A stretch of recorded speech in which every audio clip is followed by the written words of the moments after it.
So when we did this, we started from start to finish because we figured if we were going to build a house, we might as well do it right. Right. So I researched all the materials and then chose the outside structure to be Faswall, which is insulated concrete form.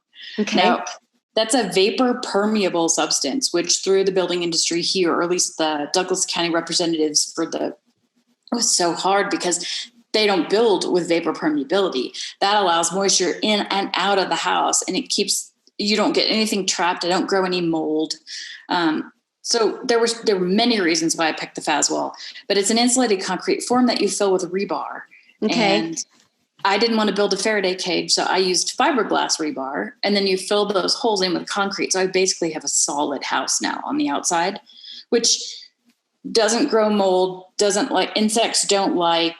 There was just millions of reasons why it was such a beneficial product. Plus, it was using recycled wood. I mean, there was just a multitude of benefits. Did you have any problems with the zoning as you were going through with the different materials that you were using? Or no trouble with the zoning. The county did have some problems with how I was building things. So the block structure does cause you can't always get exactly like the floor plan says it's going to. And so if they would come in and check the wall, the wall would be bigger or smaller, and they'd say, or the window's not the right place. And you're like, okay, but it's okay. And they made me do some different things, like place rubber under my stucco, which I didn't want and didn't need. And it caused my stucco to crack. So I had to educate them all on every product I was using because it was a different application than a regular home building process. But, right.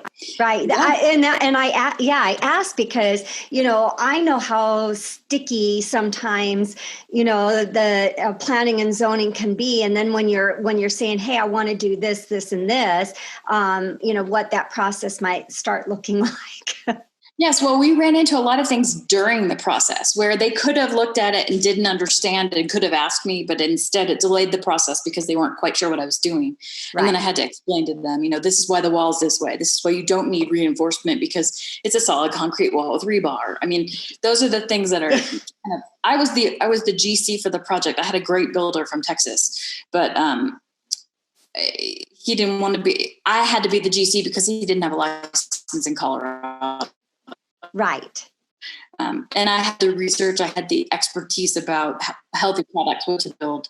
So it's hard to find people to build the healthy house. You have to be your own advocate. You have to understand why you're doing it, why you're choosing the products, so that you can walk through and say, no, you can't use that caulk. I know you're used to it, but you can use that one. You have to use this one. Take everything like that to your truck. Don't put this in my house. And then you tell them why, even if they don't want to know. But well, and it makes sense that you're your general contractor because you're your biggest advocate and all the information versus, while your gentleman was great in what he did, he wouldn't have the knowledge that you had with the research, to be able to do that.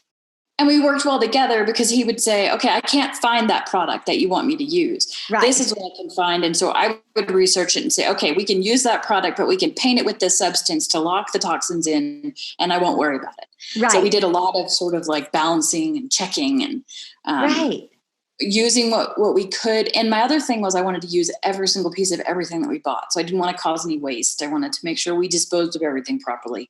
So that takes more time with the build because there's so much trash involved with building a house. I had no idea. And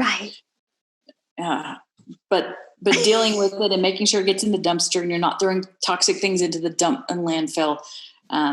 It's a whole process. It's a whole mindset. I'm hoping that there will be entire companies that will sort of, set up 2 dumpsters. This one's for the recycle and this one's for the landfill. And they're going to consciously remove them and make sure that they don't,